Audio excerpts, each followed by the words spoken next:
సత్యాగ్రహం స్టార్ట్ చేసింది గాంధీనే. కానీ సత్యాగ్రహం గాంధీ చేసేలా చేసింది మాత్రం గాంధీ గారి ఆలోచనలే. అయితే గాంధీ గారికి ఈ ఆలోచన ఎలా వచ్చింది? సత్యాగ్రహం అసలు గాంధీజీ చేత కాదు.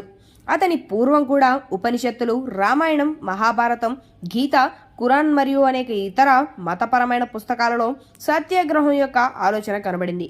దీనిని భారతీయులతో పాటు ప్రహ్లాదుడు, రాజా హరిశ్చంద్రుడు, సోక్రటీస్, ప్లేటో, జీసస్, రాజు అశోకుడు మరియు అనేక ఇతర పాశ్చాత్యులు కూడా ఆచరించారు. మొదటి వ్యక్తి సత్యాగ్రహి అయిన ప్రహ్లాదుడు తన క్రూరమైన తండ్రి దౌర్జన్యానికి వ్యతిరేకంగా సత్యాగ్రహం చేశాడు. సత్యాగ్రహం అంటే ఏంటో అప్పుడు తెలీదు. గాంధీజీ ప్రకారం సత్యాగ్రహం అనే సూత్రం ఆ పేరు కనుగొనబడక ముందే ఉనికిలో వచ్చింది. నిజానికి అది పుట్టినప్పుడు అది ఏమిటో నేనే చెప్పలేకపోయాను.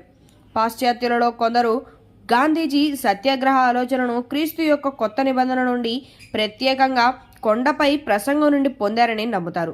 మరికొందరు టాల్స్టాయ్ రచనల నుండి అతనికి ఈ ఆలోచన వచ్చిందని నమ్ముతారు. అయితే టాల్స్టాయ్ కొత్త నిబంధన నుండి దీనిని పొందారు. నిజానికి గాంధీ తన సత్యాగ్రహ ఆలోచనను క్రీస్తు నుండి లేదా టాల్స్టాయ్ నుండి పొందలేదు, కానీ అతని సొంత వైష్ణవ విశ్వాసం నుండి పొందారు. సత్యాగ్రహం అనే పదం మూలం సంస్కృతం. ఇది సత్యతో ఏర్పడిన సమ్మేళన పదం.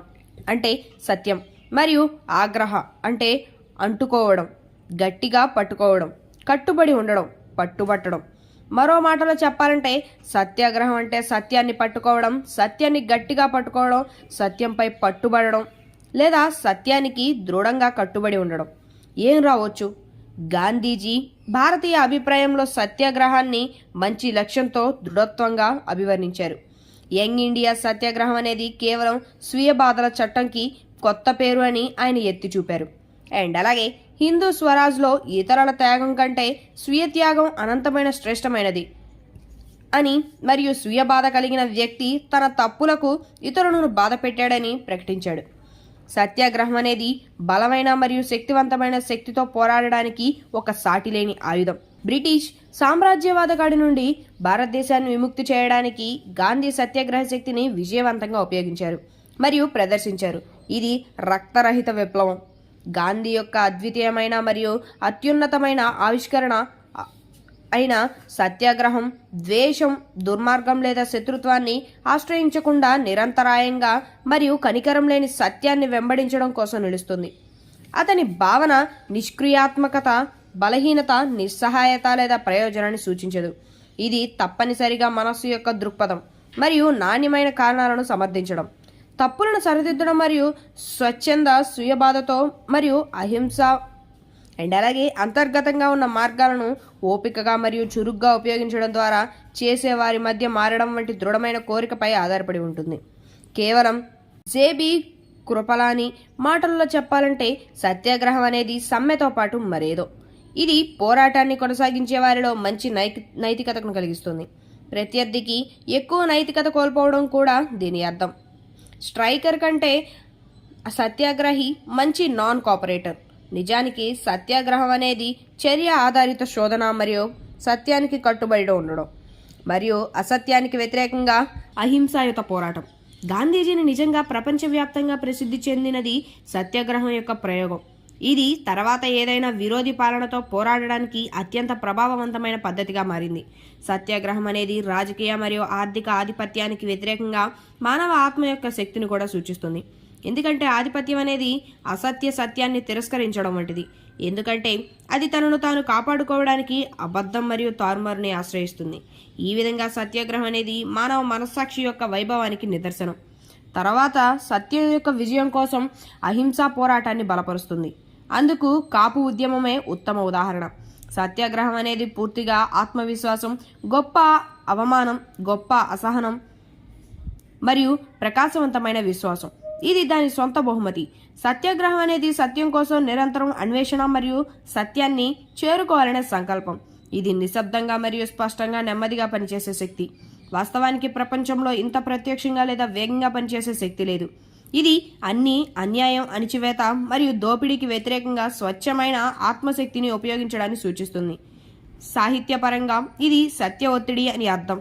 అండ్ అలాగే ఆత్మ యొక్క ఆపరేషన్ లేదా ఆత్మ బాధను సూచిస్తుంది. విశ్వాసం, స్వీశుద్ధి మరియు విశ్వాస ఆత్మశక్తి యొక్క లక్షణాలు. విజయవంతమైన సత్యాగ్రహానికి సంబంధించిన ప్రాథమిక అంచనాలుగా గాంధీ ఈ విధంగా చెప్పాడు. 1. సత్యాగ్రహాల్లో ఉమ్మడి నిజాయితీ ఉండాలి. 2. వాళ్ళు తమ కమాండర్కు హృదయ క్రమశిక్షణను అందించాలి. మానసిక రిజర్వేషన్ ఉండకూడదు. 3.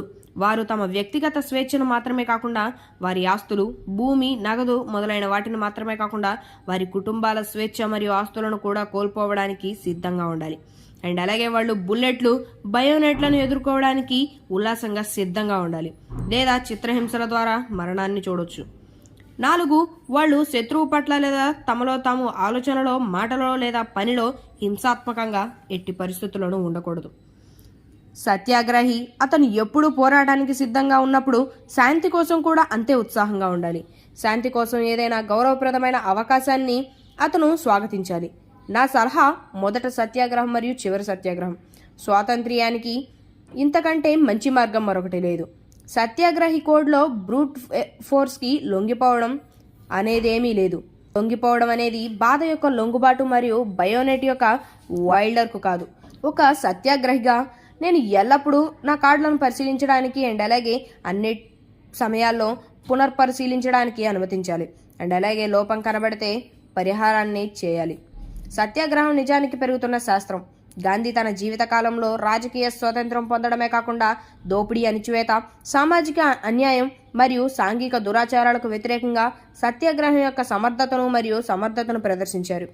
సత్యాగ్రహం బలహీనులు లేదా పిరికివారికి ఆయుధం కాదు. ఇది బలమైన లేదా ధైర్యవంతులకు ఆయుధం. ఇది మొత్తం మానవాళికి కొత్త నిజమైన నాగరికత మరియు సంస్కృతిని కోరుతుంది. నిజానికి సత్యాగ్రహం రాజకీయ, సామాజిక మరియు ఆర్థిక, మతపరమైన సమస్యలను పరిష్కరించడానికి అత్యంత శక్తివంతమైన మరియు శాశ్వత ఆయుధం. మన ప్రజాస్వామ్యం సెటప్లో ఈ రోజు కూడా ఏదైనా చెడుకు వ్యతిరేకంగా అది మంచిగా ఉంది.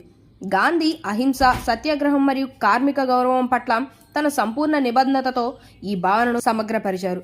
సర్వోదయ సామాజిక వ్యవస్థ నైతిక అధోకరణం, ఆర్థిక దోపిడీ మరియు రాజకీయ అణిచివేత నుండి విముక్తి పొందుతుందని గాంధీ పేర్కొన్నారు.